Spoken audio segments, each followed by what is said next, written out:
ठीक है, आप सब वचन की ओर चलेंगे एक बार फिर से। आप सभी को जय मसीह और प्रभु का धन्यवाद सबसे पहले कि प्रभु ने ये मौका दिया और सारी बातों में परमेश्वर के नाम को महिमा मिले। हालेलुया। ठीक है, अब जल्दी से एक वचन निकालेंगे। आप मत्ती यीशु समाचार उसका 4 अध्याय उसका 18 से लेकर 22 तक अगर किसी को मिल गया हम जल्दी से पढ़ेंगे। मत्ती यीशु समाचार 4 अध्याय 18 से लेकर 22 तक।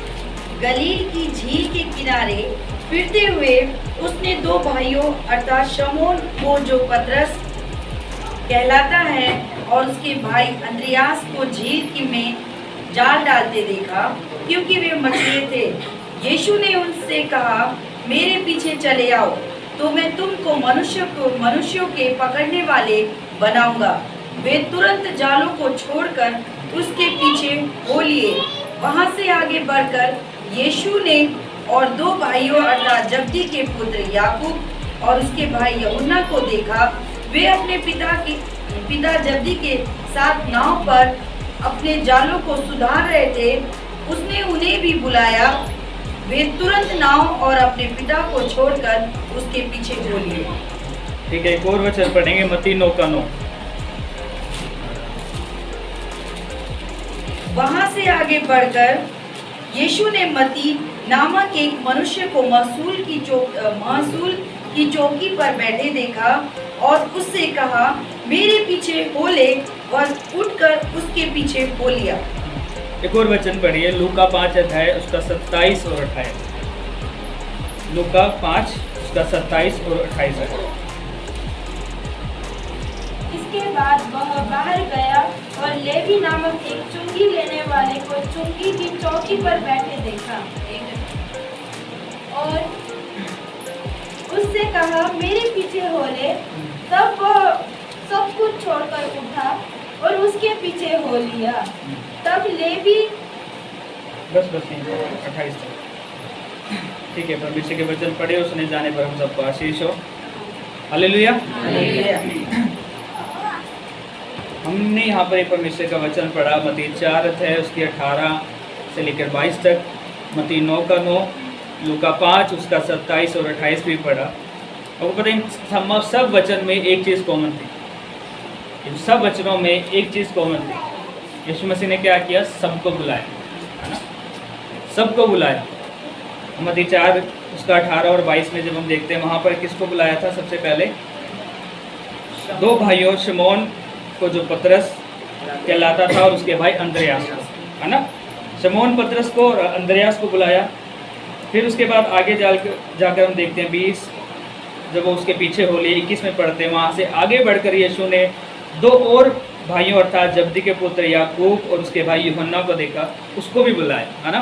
फिर हम मत्ती 9 में पढ़ते हैं। वहाँ पर क्या लिखा हुआ है कि एक महसूल लेने वाला व्यक्ति था जो अपने काम पर बैठा हुआ था, है ना? जो अपने काम पर था। जब यीशु मसीह ने उसकी ओर देखा तो यीशु मसीह ने उसको भी देखकर क्या किया? बुलाया अपने पास, है ना? और लूका 5 और 27-28 में हमने ये पढ़ा कि वहाँ पर एक लेवी था जो इसी मत्ती के बारे में लिखा हुआ। वो जो लेवी है वो ये मत्ती ही है। ये मत्ती जो महसूल लेने वाला है ना, मत्ती का बुलाया जाना, वो लेवी यही है। तो उसी के बारे में वहाँ लिखा हुआ है।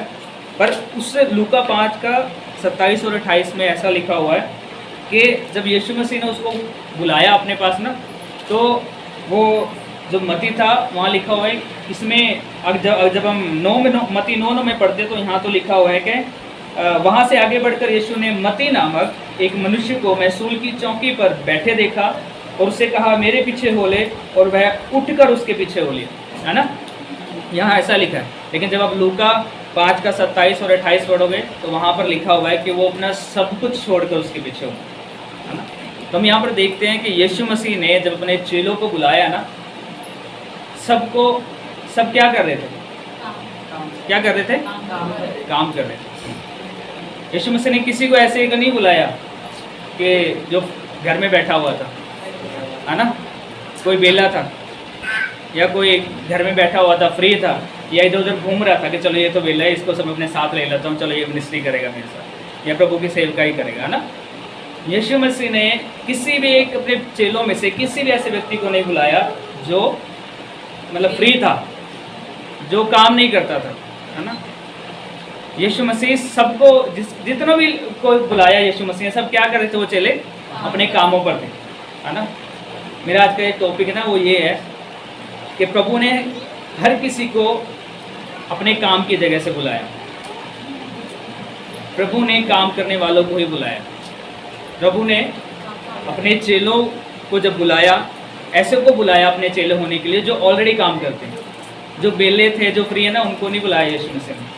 क्योंकि आप परमेश्वर का वचन पढ़ो, परमेश्वर का वचन एक जगह कहता है कि परमेश्वर चाहता है मेहनत करने वाले लोगों को। परमेश्वर चाहता है हम आलसी ना हो बल्कि हम मेहनत करने वाले हों। वो परमेश्वर मेहनत करने वालों को बुलाता है, क्योंकि परमेश्वर जानता है जो इंसान मेहनत कर रहा है ना, वही मेरे राज्य के लिए भी काम कर सकता है। क्योंकि जो आलसी होगा, घर में पड़ा कुछ करनी है, तो वो परमेश्वर के राज्य के लिए कैसे काम कर सकता है ना। एक आलसी व्यक्ति जिसको काम करने में मन ही नहीं है, वो कैसे आगे चर्च की साफ सफाई कर सकता है ना। वो कैसे आगे चर्च में डस्टिंग करेगा? या वो जब ये चीज़ें नहीं करेगा तो कैसे आगे चलकर परमेश्वर की आराधना करेगा, या परमेश्वर का वचन बांटेगा, या परमेश्वर का सुसमाचार लोगों तक पहुँचाएगा, है ना। कहने का मतलब ये है मेरा, मैं आसान भाषा में आपको ये इंप्रेस करना चाहता हूँ कि आज बहुत बार हम अपने जीवन में ये कहते हैं। मैं भी एक स्टेज पे, अपने लाइफ में एक स्टेज पे यही, मैं भी उसी टाइम में था, मैं भी यही बोलता था कि आज अगर हमें कभी सेवा संगति के लिए जाना पड़ता है, या संडे आना पड़ता है, या कुछ भी ऐसा होता है, तो हमें क्या कहते हैं? काम है, मुझे अपना काम भी देखना है, मुझे घर भी देखना है। हाँ, जिम्मेवारियाँ भी हमारे पर, मैं इसको नकारूंगा नहीं कि मैं ये नहीं कहता कि जिम्मेवारियाँ नहीं है, हम सभी भी जिम्मेवारियाँ, है ना। लेकिन आज जब कभी हमें संगति के लिए या कहीं मीटिंग्स के लिए आना जाना पड़ जाता है, या कभी चर्च में आना पड़ता है, या कभी कोई भी संगति आना पड़ता है, तो हम क्या कहते हैं? भाई जी मेरा काम है, मुझे जॉब भी करना है, मुझे अपने घर का देखभाल भी करना है ना। एक समय था मैं भी ऐसे बोलता, जब मुझे भी कोई बोलता था ना कि चलो चर्च चलते हैं, यूथ मीटिंग चलते हैं, या घरेलू संगति चलते हैं, मैं बोलता मुझे काम है जी। मैं लोगों को ये बोलता था कि भाई मेरे को घर की जिम्मेवारी है, मेरे को अपना घर भी चलाना, मैं घर का बड़ा बेटा हूँ, मेरे घर के हालात ऐसे हैं कि मुझे कमाना पड़ता है, काम करना पड़ेगा, नहीं करूँगा तो कैसे चलेगा। मैं इसे झुटला नहीं सकते, ये सच्चाई है हमारी। लेकिन कहीं ना कहीं कई बार हम अपने इन कारणों को ना, इन बातों को एक्सक्यूज़ बना लेते हैं प्रभु के लिए। कई बार हम अपने काम को, अपनी चीज़ों को ना एक बहाना बना लेते हैं प्रभु के पास आने के लिए। हम कहते हैं प्रभु मैं घर का बड़ा हूँ, मुझे कमाई करनी है, मैं कैसे तेरी सेवकाई करूँ। हम कहते हैं प्रभु मुझे काम करना है, मैं कैसे तेरे पास आऊँ, मैं कैसे संगति में जाऊँ, मैं कैसे यूथ मीटिंग में जाऊँ, मुझे काम करना है, मुझे ये करना है, मुझे वो करना है ना। मैं भी एक स्टेज पे यही बोलता था।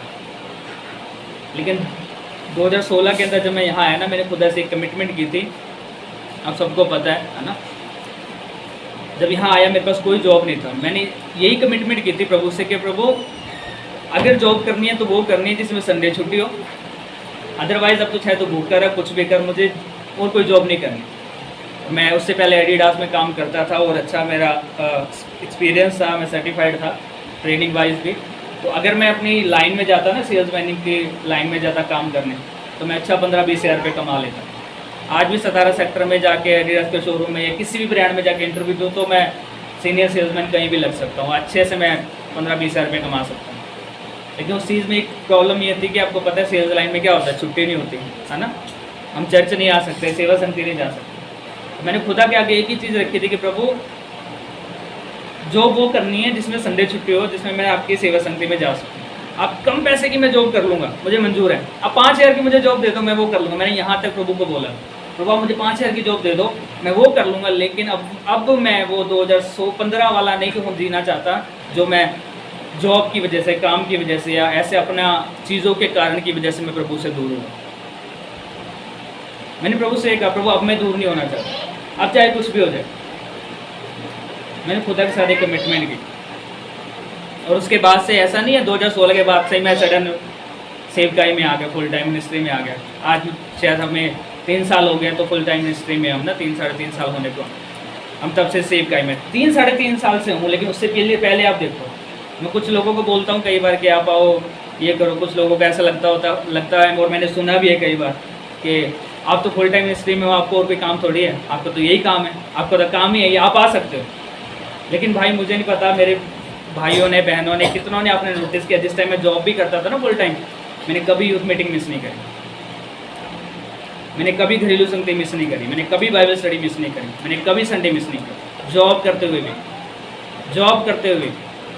मैं अपनी पढ़ाई नहीं कर रहा हूँ, लेकिन एक वो है कि मैंने कभी, जब हम खुदा के साथ कमिटमेंट कर लेते हैं ना, जब प्रभु को प्यार करते हैं तो हम रास्ता ढूंढते हैं प्रभु के पास जाने के लिए, और प्रभु हमारे लिए रास्ता बनाता है ना। प्रभु ऐसे लोगों को नहीं चाहता है कि जो बेले हों। अब एक एक चेला देखो, सबको अपने काम वाली जगह से बुलाया गया, कोई चेला ऐसा नहीं था जो फ्री था। और उन चेलों ने क्या किया, वो तो यीशु मसीह को जानते भी नहीं थे, हम तो बड़े अच्छे से जानते हैं परमेश्वर को। यीशु मसीह स्ट्रेंजर की तरह गए, अजनबी की तरह गए, वो क्या कहते हैं, मेरे पीछे हो गए। वो क्या किया, वो जाल धो रहे थे, अपना नाव छोड़ के, जाल छोड़ के, ये भी नहीं सोचा अगले दिन मछली पकड़ने भी जाना है, जाल कौन संभालेगा, नाव कौन संभालेगा, छोड़ के यीशु मसीह के पीछे हो गए। फिर जब्दी के पुत्रों को, यूहन्ना और याकूब को, वो अपने पिता के साथ जाल धुलवा रहे थे, है ना। यीशु मसीह कह के तुम आ जाओ मेरे पीछे हो, उन्हें परवाह नहीं कि हमारा बाप हमें बोलेगा, गुस्सा करेगा, है ना, मेरा पिता हमें डांटेगा। और पिता के साथ जाल धुलवाते हुए छोड़कर चले आए। मती को कहाँ से बुलाया, वो सरकारी नौकर था भाई, रोम साम्राज्य में, रोम के टाइम में टैक्स कलेक्टर था वो, जिसको चुंगी लेने वाला बोलते हैं आसान भाषा में। अपनी जॉब से बुलाया गया, वो जॉब कर रहा था, वहाँ पर काम कर रहा था वो। लेकिन यीशु मसीह ने जब उसे देखा, उसे कहा तू मेरे पीछे हो ले। वो क्या किया, सब कुछ छोड़ के, क्या वो काम नहीं कर रहा था, सरकारी नौकरी थी भाई आज के टाइम में इनकम टैक्स सरकारी नौकरी होती है, चुंगी लेने वाला टैक्स कलेक्टर क्या होता है, सरकारी नौकरी है। वो अपने सब कुछ छोड़ के आ गया यीशु मसीह के पास। हम कई बार अपना घर का काम भी नहीं छोड़ सकते, हम कई बार अपने बर्थडे पार्टी भी नहीं छोड़ सकते, हम कई बार शादियाँ भी नहीं छोड़ सकते। हमें शादी पहले जाना है, आपके लिए नहीं है, औरों की बात है ना। हम सभी के लिए है ये, सभी के लिए। मैं बोला ना, मैंने भी एक टाइम अपनी लाइफ के स्टेज पे वही था। मुझे जब कहते थे संडे चर्च आना, कहते छुट्टी नहीं मिलेगी थी, काम ही ऐसा, छोड़ सकता नहीं क्योंकि फैमिली प्रेशर है। अब भी फैमिली प्रेशर है, अब परिवार नहीं है, अब 2 हो गए हैं, 3 हो गया परिवार, मेरा परिवार, फिर मेरे मम्मी, मेरे भाई बहन, फिर मेरे इन लॉज, है ना। चिंता तो सभी की होती है, सभी के प्रति फर्ज है, वो भी तो परिवार है, अभी भी परिवार है, अभी भी चिंताएं हैं, अभी भी बहुत चीज़ें हैं। पर क्या अब अगर मैं प्रभु के पीछे चल रहा हूँ तो क्या प्रभु मेरा ख्याल नहीं रख रहा? क्या आज हम भूखे मर रहे हैं? कि आज अगर हम सब कुछ छोड़ के, मैं और मेरा परिवार सब कुछ छोड़ के सेवकाई कर रहे हैं, तो क्या प्रभु हमें भूखा खिला नहीं रहा, क्या पहना नहीं रहा? हम कई बार अपनी इन परिस्थितियों को ना, इन हालातों को एक एक्सक्यूज़ बना लेते हैं, बहाना बना लेते हैं कि मैं प्रभु कैसे आऊँ तेरे पास। लेकिन खुदा ये सोच छोड़ दो कि हम ये सोचे कि जिस दिन मैं पूरा फ्री हो गया ना, मेरा घर भी अच्छा चले, मेरा सब कुछ अच्छा चले, उस दिन खुदा बुलाएगा। नहीं बुलाएगा।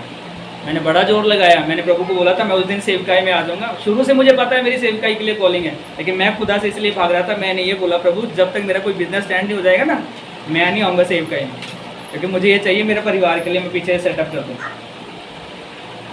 सबको पता है मैंने शॉप करी थी, मैंने बहुत जोर लगाया उस शॉप को चलाने के लिए, बहुत जोर लगाया। एंड मोमेंट पे आके प्रभु ने यही बोला बंद कर दे। प्रभु कभी नहीं ये नहीं चाहता कि हम अपने सामर्थ्य से ही प्रभु के पास आ जाए। प्रभु ये चाहता है कि हम खुदा के ऊपर भरोसा रख के उसके पास आए। प्रभु फ्री वाले इंसान को नहीं बुलाएगा कि हमें ये लगे हम घर पे बैठे हैं जी, हमारा सब कुछ बढ़िया चल रहा है, और प्रभु कॉलिंग दे दे, आजा भाई सेवकाई में, आजा भाई आराधना कर ले। ऐसे को प्रभु कभी भी नहीं बुला। अब बाइबल में एक पर्सन दिखाओ जो घर पे बैठा हो, खुदा ने उसे उठा के स्टेज पे खड़ा कर दिया कि ले भाई आजा प्रचार कर, ले भाई आजा आराधना कर। अब बाइबल में एक पर्सन मुझे दिखाओ।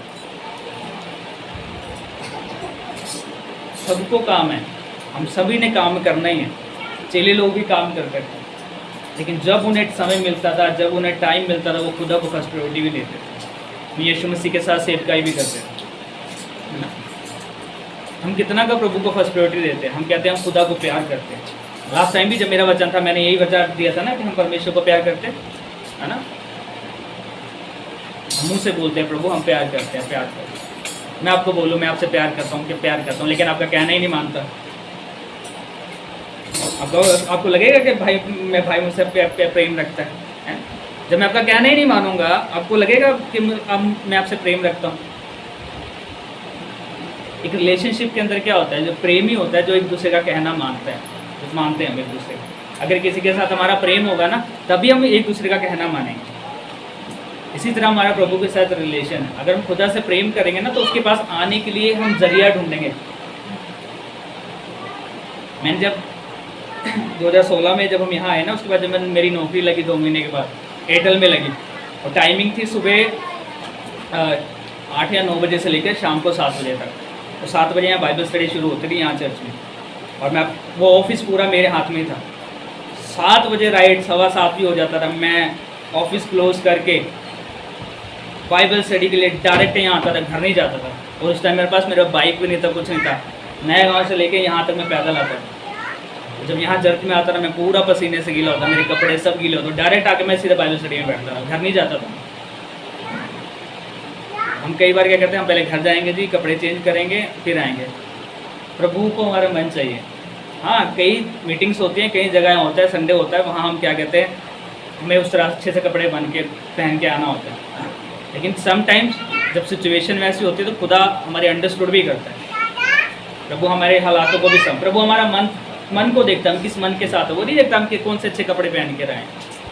हाँ, एक जगह पर कपड़े भी मायने रखते हैं, कपड़े की भी अहमियत है, हम कैसा कपड़ा पहनते हैं। लेकिन मोस्ट ऑफ द टाइम खुदा हमारे हार्ट को देखता है, प्रभु हमारे दिल को देखता है। हम अपने कामों को बहाना बनाते हैं। आज आप क्या कर रहे हो? हम चाहते हैं प्रभु की सेवा करना, प्रभु में बढ़ना, प्रभु की आराधना करना, है ना, आगे बढ़ना चाहते हैं। पर प्रभु ये नहीं कहेगा कि आप जब फ्री हो जाओगे तो मैं आपको बुलाऊंगा, आप घर बैठ जाओ। जिस दिन आप ये सोचो ना, आपको ये लगे कि आप बिल्कुल फ्री हो जाओगे तो प्रभु आपको इस्तेमाल करेगा, कोई पूछेगा भी नहीं, कोई पूछेगा भी नहीं। इंसान तो वैसे नहीं पूछता है विरले बंदे को, प्रभु कहाँ से पूछ लेगा। हम ये सोचे ना कि हम बिल्कुल फ्री हो जाएं, चलो जी अब मैं सेवा संगति में जाऊँगा, कोई कदर नहीं करेगा। कौन सी बड़ी बात है, फ्री होके सब जब फ्री हो जाएगा एक इंसान, फिर तो हर कोई कर लेगा, है ना। लेकिन उस व्यक्ति की तारीफ होती है, उस बंदे की प्रेज होती है जो अपने काम करते हुए भी, अपना परिवार संभालते हुए भी प्रभु को फर्स्ट प्रायोरिटी दे रहा है ना। चेले क्या करते थे, वो अपने काम के साथ प्रभु के साथ सेवा करते थे। अपने काम की जगह से वो बुलाए गए थे। चेलों को अच्छे से पता था कौन सा टाइम काम का है, कौन सा टाइम प्रभु का है। लेकिन आज कई बार हमारे पास टाइम भी होता है चर्च आने के लिए, लेकिन फिर भी उसके बावजूद हम क्या करते हैं, हम प्रभु को पीछे रखते हैं। फिर हम कहते हैं प्रभु तेरी सेवा करना चाहते हैं, हम तेरी आराधना करना चाहते हैं। ऐसे कैसे प्रभु खड़ा कर देगा हम, ऐसे कैसे प्रभु हमें इस्तेमाल कर लेगा। काम सबकी लाइफ में, पौलुस भी काम करता था, टेंट बनाता था भाइयों, फिर भी वो सुसमाचार सुनाता था, फिर भी वो अपनी कलीसियाएं संभालता रहा, फिर भी वो कलीसियाएं उसने स्थापित करी। वो काम नहीं करता था, वो भी तो काम करता था। चलो काम छोड़ो, हम कहते हैं हमारे परिवार है जी, हम परिवारों की देखभाल करनी है। मैं भी यही बोलता था। पतरस का परिवार नहीं था, परमेश्वर के 12 चेले, यीशु मसीह के जो 12 चेले थे, क्या उनमें से किसी का परिवार नहीं था? सब जवान थे, सब काम करने वाले थे, सबकी फैमिली से। कुछ के थे जो उसमें से सबका परिवार नहीं था। क्या वो अपने परिवार को देखभाल नहीं करते थे? चलो सबसे बड़ा एग्जाम्पल कि यीशु मसीह का फैमिली नहीं था ना। यीशु मसीह का ही परिवार था, उसके बावजूद भी उन्होंने स्वर्गीय पिता की इच्छा को पूरा किया। आज हम क्या कर रहे हैं? हम क्या चाहते हैं? कहाँ से बुलाए हम प्रभु में? फ्री टाइम से। जब प्रभु हम जब फ्री हो जाएंगे तब आप हमें आवाज़ देना, तब मैं आऊँगा प्रचार करने। मैं एक बात वो हमेशा रति भाई को बोलता हूँ, मुझे पता है वो अपना घर की जिम्मेवारी है, उस पर बहुत सारी चीज़ें हैं, लेकिन जब वो सेवकाई में भी है चाहे पार्ट टाइम में, मैं हमेशा भाई को एक चीज़ बोलता हूँ। पौलुस भी यही चीज़ बोलता था तुम्हें थे उसको, और मैंने उसको पर्सनल भी अपने जीवन में इसी तरह पकड़ के रखा हुआ। मैं भाई को हमेशा ही बोलता हूँ, मैं भाई पौलुस कहता है तीमुथियुस को कि समय असमय हमेशा क्या कर, तैयार है।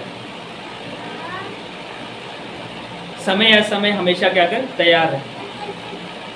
मैं रति भाई को हमेशा बोलता हूँ, भाई बेशक आप काम कर रहे हो, बेशक आप अभी तो अपना काम कर लिया, अभी तो आपको और भी प्रभु का धन्यवाद करना चाहिए। आप तैयार रहो हमेशा, कभी भी आपको कुछ भी मिलता है मना मत करो, तैयार रहो। फ्री रहकर तैयार रहेंगे तो कौन सी बड़ी बात है। लेकिन आप काम कर रहे हो, उसके बावजूद भी आप खुदा के काम के लिए तैयार हो। खुदा इस हार्ड वर्क को जब देखता है ना, तो एक खुदा हमारे लिए प्रतिफल भी हमें डबल देता है। जब इस तरह से ऐसा मन रखते हैं प्रभु से, क्या प्रभु के सेवा के लिए आगे आते हैं, प्रभु के कामों के लिए आगे बढ़ते हैं, प्रभु के साथ रिलेशनशिप में आगे बढ़ते हैं, तो खुदा इसका प्रतिफल भी हमें डबल करके देता है। आमीन। अपने कामों को ना, अपनी परिस्थितियों को, अपने हालातों को बहाना मत बनाओ, एक्सक्यूज़ मत बनाओ। आज मुझे ये है, मुझे घर पे खाना बनाना होता है, मुझे सबने करना होता है, मैं अपना पूरा परिवार यहाँ लेके बैठता हूँ, हमें नहीं करना होता है। अब सबको पता है अभी आज हमारे जो वहाँ पानी का टाइम है ना 7 से 9 बजे तक है, अभी मैं 9 बजे के बाद ही यहाँ से जाऊँगा। हमें पता है हमें सैटरडे वहाँ जाना है, इसलिए हम सुबह 5 बजे जब पानी आता है ना, पहले ही सारा कुछ कर लेते हैं। हमें पता है हमें यूथ मीटिंग में जाना है, इसलिए हम पानी स्टोर करते हैं, आने से पहले अपना सारा काम करके आते हैं। अपनी परिस्थितियों को, अपने हालातों को ना एक्सक्यूज़ मत बनाओ प्रभु के पास आने के लिए। अगर नहीं भी रास्ता मिल रहा, हमें पता है कई बार हो जाता है, कई बार मैं ये नहीं कहता आने को बिल्कुल ही नहीं मिलता, कई बार परिस्थितियाँ ऐसी हो जाती हैं, लेकिन अपने अंदर एक ऐसा मन तो रखो खुदा के प्रति कि खुदा मुझे आना है, प्रभु मुझे आना है तेरी संगति है, मुझे करनी है तेरी सेवकाई, मुझे तेरे अपने अंदर भूख प्यास तो रखो प्रभु के लिए। जब आप ऐसा भूख प्यास रखोगे ना, तो खुदा रास्ता भी बनाता है, खुदा अपने आप आपके लिए रास्ते बनाना शुरू करेगा। मैंने खुदा से कमिटमेंट की थी ना कि प्रभु जॉब वो करनी है जिसमें संडे छुट्टी हो। अब चाहे मुझे 5,000 की जॉब देना है, मैंने 5 मांगा था, 7,000 की जॉब करी मैंने 3 साल, और एक भी बाइबल स्टडी, एक भी यूथ मीटिंग मिस नहीं करी। आप वरदान से पूछ सकते हो, वरदान है बेटा, हम 11-11 बजे भी यहाँ पर आराधना की प्रैक्टिस करने के बाद मैं अपने घर जाता है। क्या मेरा परिवार नहीं है, मेरे बच्चे नहीं है? मनुष्य का वचन क्या कहता है कि सबसे पहले उसके धर्म और राज्य की खोज करो। हम किसकी खोज करें? हम शायद संसार की खोजों में लगे हों, हमें से पैसा कमाना है, हमें ये करना है, हमें अच्छा पहनना है, हमें ये करना है। बाइबल कहती है कि अगर एक इंसान पूरी दुनिया को जीत ले और आखिर में जाकर अपनी आत्मा ही खो दे, तो क्या फ़ायदा आपके पैसे कमाए, क्या फ़ायदा मेरे ब्रांडेड कपड़े पहने हुए का, क्या फ़ायदा मेरे अच्छे अच्छे रील्स बनाएगा, वीडियोस बनाएगा, क्या फ़ायदा होगा? सब यहीं दरा का दरा रहे। क्या फ़ायदा मेरे आईफोन का? यहीं रह जाएगा सारा। बस ये हमेशा बोलते हैं ना कि जब जाना है ना 6 फुट 4 इंच के उसमें, तो खाली आती जाएंगे हमारे ब्रांडेड कपड़े, हमारे अच्छे से अच्छा पहनावा, शूज़, मोबाइल, सब यही रह जाएगा, कुछ नहीं जाएगा साथ में। तो एक चीज़ आएगी, जो हमने खुदा के साथ समय बिताया, जो हमने खुदा के साथ रिलेशनशिप बिल्ड किया है ना, वो ही जाएगा हमारे साथ। हम कभी ये नहीं कह सकते कि चलो जी मैं आधा संसार में भी कर लेता हूँ, आधा ये भी कर लेता हूँ। मत्ती 6 है उसका 24 शायद पढ़ो, कोई क्या लिखा हुआ? मत्ती 6 का 24, जल्दी से। मत्ती 6 का 24। कोई मनुष्य 2 स्वामियों की सेवा नहीं कर सकता, क्योंकि वह एक से बैर और दूसरे से प्रेम रखेगा, या एक से मिला रहेगा और दूसरे को तुच्छ जानेगा। तुम परमेश्वर और धन दोनों की सेवा नहीं कर सकते। आमीन। अब इसको 31-34 तक पढ़ना है। पास इन्हें बीते शुक्रवार को बहुत अच्छे से प्रचार किया, लेकिन टेस्टमनी के साथ, है ना, बहुत अच्छा वचन था वो। हम सुन तो लेते हैं, पर कितना काम उसको पकड़ के रखते हैं। वचन को पकड़ के रखने वाले बनो। सुनने वाले बहुत हैं, वचन को पकड़ के रखने वाले बनो, थाम के रखने वाले बनो। क्या कहता है परमेश्वर का वचन कि हम 2 स्वामियों की सेवा नहीं कर सकते। हम सोचे चलो जी आधा हम संसार में भी जी लेते हैं, आधा हम चर्च में भी आ लेते हैं। कब तक, कहाँ तक सफ़र करोगे, कहाँ तक जाओगे 2 नाव पे पैर रख के? सड़क भी बिल्कुल सीधी नहीं जाती, कभी तो टी पॉइंट आता है ना। सड़क भी एक सीधी नहीं बनती हमेशा कि अगर मैं यहाँ से अमृतसर जा रहा हूँ तो बिल्कुल सीधा सीधा रोड ही मिल जाएगा। कभी तो टी पॉइंट आएगा ना, लेफ्ट और राइट भी होगा। हम 2 नाव पे पैर रख के कभी भी नहीं चल सकते। परमेश्वर का वचन क्या कहता है कि एक इंसान धन और परमेश्वर की सेवा एक साथ नहीं कर सकता। या तो वो एक से मिला रहेगा, एक से बैर रखेगा। हम आज किसके साथ बैर रख रहे हैं, आज किसके साथ मिले? हम ये नहीं कह सकते प्रभु अपने कामों को एक्सक्यूज बनाना बंद करो, मैंने एक लंबा अरसा इस चीज़ में गुजारा है, मैं इसीलिए आपको बोल रहा हूँ। हमेशा एक चीज़ बोलता हूँ, मैं वही प्रचार करता हूँ जो खुद मैंने अपने जीवन में किया है, जो मैं खुद एक्सपीरियंस किया है, जो खुद मुझे प्रभु ने सिखाया और जो मैं खुद करा, जो मैंने खुद किया है, उस चीज़ को अप्लाई किया, मैं तभी वो चीज़ बोलता हूँ। काम में ही नहीं कहता आप वो काम छोड़ के प्रभु में ही लग जाओ, ये सब कर जाओ, नहीं। लेकिन जहाँ आपको समय, जो आपको पता है ये खुदा का समय है, तो वो खुदा का वो समय परमेश्वर को देना सीखो। कोई भी व्यक्ति अपने फ्री टाइम में से नहीं बुलाया गया, हर एक व्यक्ति, हर एक चेला, हर एक इंसान अपने काम से बुलाया गया। समझ आया? समझ आ रहा है ना आप लोगों को मैं क्या कहना चाहता हूँ? हम ये नहीं सोच रहे मैं फ्री होऊंगा तो तब चर्च जाऊंगा। प्रभु, एक को यीशु मसीह ने कहा कि आजा तू मेरे पीछे लो। वो क्या कहता है? प्रभु मेरा पिता मर गया है, मैं उसको गाड़ के आता हूँ, है ना। यीशु मसीह कहते हैं मुर्दों को अपना मुर्दा गाड़ने दे, तू मेरे पीछे हो गया।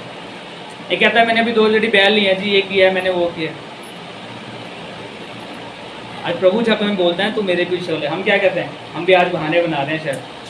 प्रभु मुझे ये है, प्रभु मुझे ये है, प्रभु मेरे पास तो ये है, प्रभु मेरे पास तो ऐसा है, प्रभु, इतने कारण प्रभु को गिना देते हैं।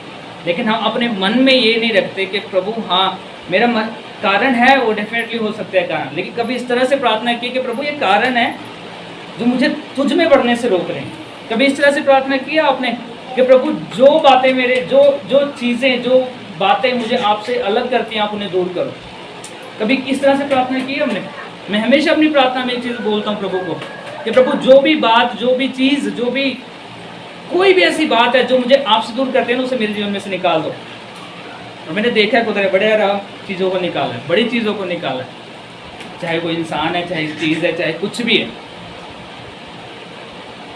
आपको कारण है नहीं आ पाते हो, लेकिन एक प्रार्थना तो करो, अपना मन तो वैसा बनाओ, प्रभु के प्रति भूख प्यास तो वैसा रखो। एक स्टेप तो आप उठाओ। याकूब में क्या लिखा है? तुम 1 कदम उसकी ओर, प्रभु 10 कदम हमारी ओर। अगर हम अपने मन में ठानते हैं ना कि प्रभु ये कारण है, ये प्रॉब्लम्स हैं, ये सिचुएशंस है, ये मुझे नहीं आने देती हैं आपके पास, मुझे नहीं बढ़ने देती है आपकी सेवा संगति में, लेकिन मेरा मन है मैं आपके पास आना चाहता हूँ। अब प्रभु के आगे रखो तो सही चीज़ों को, प्रभु खुद ब खुद हमारे लिए रास्ता बनाएगा। पर हम कई बार क्या कहते हैं? अपने हालातों के साथ ही जीना शुरू कर देते हैं, अपने कारणों के साथ ही जीना शुरू कर देते हैं, अपने एक्सक्यूज़ के साथ ही जीना शुरू कर देते हैं। हालेलुया। कितनों को समझ आ रहा है? समझ आ रहा है? प्रभु कभी भी हमें ऐसे उन लोगों को नहीं बुलाता जो फ्री बैठे अपने घरों में। अब पूरी बाइबल पढ़ो, एक जगह दिखाना मुझे कि वो बंदा जी घर बैठा था, ये परमेश्वर ने बुला लिया। अब्राहम को भी परमेश्वर ने उसके घर से ही बुलाया, बड़ा बेटा था वो, है ना, अपने घर से, काम की जगह से बुलाया। मूर्तियाँ बनाता था वो अपने पिता के साथ। और ये परमेश्वर क्या कहता है? हे अब्राहम, अपने घर और घराने को छोड़कर क्या हो, बाहर आ, मेरे पीछे हो ले। और अब्राहम ने कुछ नहीं सोचा, चलो जी परमेश्वर के पीछे हो गए। तभी आज वो इतना ब्लेसड है, तभी आज हम उसकी संतान कहलाते हैं, तभी आज वो विश्वास का पिता कहलाया जाता है। हम कहाँ हैं आज? वचन को पकड़ के रखने वाले बनो, पकड़ के रखने वालों की जरूरत है। सुनने वालों की नहीं, सुनने वाले बहुत हैं। सुनकर कानों को बहुत अच्छा लगता है, मन को बहुत अच्छा लगता है, लेकिन मैं चाहता हूँ हम वचन को पकड़ने वाले बनो, थाम के रखने वाले बनो और उसके अकॉर्डिंग करने की कोशिश करो। हाँ, होता है कई बार परिस्थितियाँ आ जाती हैं हम ऐसा नहीं कर पाते, लेकिन कोशिश करो, प्रभु से हिम्मत मांगो, साहस मांगो उस वचन के अनुसार करने के लिए। बाइबल कहते हैं कि वो अनुग्रहकारी और दयालु परमेश्वर है ना, हमें अनुग्रह करता है। जब ऐसी परिस्थितियाँ भी होती हैं, हालात भी होते हैं, हमें पता है हमारी चारों तरफ कारण हो सकते हैं, बहुत से कारण हो सकते हैं आपकी लाइफ में कि आप नहीं आ सकते हो सेवा संगति में, कभी जॉब है, कभी फैमिलीज है, कभी बहुत चीज़ें हो सकती हैं, लेकिन अपने अंदर एक भूख और प्यास रखो। मैं चाहता हूँ अपने अंदर एक इच्छा रखो प्रभु के पास आने की। अभी बहुत साल पहले मेरे को किसी भाई ने बोला कि यार मैं चर्च आना चाहता हूँ, लेकिन क्या करूँ, फैमिली की वजह से, काम की वजह से मैं नहीं आ सकता। मैंने उसको बोला तो फैमिली से बात कर। ऐसा नहीं परिवार विश्वासी नहीं, परिवार भी विश्वासी था। मैंने कहा परिवार से बात करो, कह रहा नहीं मानते। मैं कहा छोड़ दो, अब प्रार्थना करो, प्रभु के आगे रखो इस चीज़ को कि प्रभु मैं आना चाहता हूँ, लेकिन ये मेरी परिस्थितियाँ मुझे आने नहीं देती। मैं कहा प्रभु रास्ता बनाएगा। मेरा भी मन होता था, मैं प्रभु में बढ़ना चाहता, लेकिन मेरी फैमिली ने बहुत मुझे ऐसे हालातों की वजह से मैंने कई बार मैं चर्च नहीं जा पाता। मैं प्रभु से दूरी इस वजह से हुआ था, बपतिस्मा लेने के बाद मेरे घर वालों ने इतना प्रेशर किया, भी घर के हालात ठीक नहीं है, आप जॉब करो, छोड़ो। मैंने प्रभु को पहले ही बोला था बपतिस्मा लेने के टाइम, प्रभु मैं एक ही चीज़ के इससे दूर रहूँगा आपसे अगर मैं ऐसी जॉब में चला गया तो। और वही हुआ। मैं 2012 बपतिस्मा लेने के बाद ऐसा पढ़ा उस चीज़ में कि मैं जानता हूँ वो 4 से 5 साल मैंने कैसे निकाला। डिप्रेस्ड लाइफ जिया था मैंने। लेकिन 2016 के बाद जब मैंने कमिटमेंट की ना प्रभु के साथ, जब आप कमिटमेंट करोगे ना खुदा के साथ, तो खुदा वैसा रास्ता बनाता भी है हमारे लिए, वैसा माहौल भी हमारे लिए क्रिएट करता है ना, वैसे रास्ते हमारे लिए खोलता भी है। पर पहले कमिटमेंट तो करो, आप एक कदम उठाओ तो सही प्रभु के लिए, वो 10 कदम हमारी ओर आएगा। आमीन, है ना? समझ आया आप सभी को? अब ये मत लेना कि पर्सनली मैं आपको ये इनकरेज करना चाहता हूँ इसके वचन के साथ। अब ये सोचो कि हर एक व्यक्ति परमेश्वर का जो चेले थे ना, 12 चेले, सभी अपने काम की जगह से बुलाए गए। कोई ऐसा नहीं था जो घर पे फ्री बैठा था। हम भी काम कर रहे हैं, हम भी अपना परिवार संभाल रहे हैं, हमें भी सारे बहुत चीज़ काम करने हैं। इस काम के साथ ही हमें प्रभु के साथ चलना, क्योंकि प्रभु मेहनत करने वालों को ही बुलाता है, आलसी लोगों को नहीं बुलाता। हालेलुया। तो अपने कामों को, अपने कारणों का एक्सक्यूज बनाना बंद करो और वचन को पकड़ने वाले बनो, और जितना हो सके कोशिश करो खुदा के साथ बने रहने की। मैं सच में आज धन्यवाद देता हूँ आप जितने लोग अभी आए। लास्ट टाइम बस से ही आए थे तो बड़ा भरा हुआ था, आज फिर वहीं पे आ गए हम, है ना? हम फिर वहीं आ गए, हम गिने चुने जो चल रहे थे। प्रभु का धन्यवाद। मैं यही प्रार्थना करता हूँ हमारे यूथ के लिए कि प्रभु हमें से आप सभी को, आपके अंदर भूख प्यास हो, प्रभु आपको बढ़ाए, अपनी महिमा के लिए इस्तेमाल करें। मेरा मन ये नहीं है कि मैं ही खड़ा होकर, मैं चाहता हूँ आओ आप आगे खड़े हो, लीड करो, बढ़ो। मुझे जितना पीछे खड़े होकर करने, आराधना करने में मज़ा आता है ना, शायद उतना यहाँ नहीं आता। ये कोई आगे खड़े हो, मेरे सारे यूथ करें, कोई करे। आप कितनों को बोलता हूँ गिटार सीखो, अच्छा गाना सीखो, कितनों को मैं ऐसे ऐसे सिखाता हूँ आप लोगों को, ऐसे ऐसे करो, आप बढ़ो, है ना?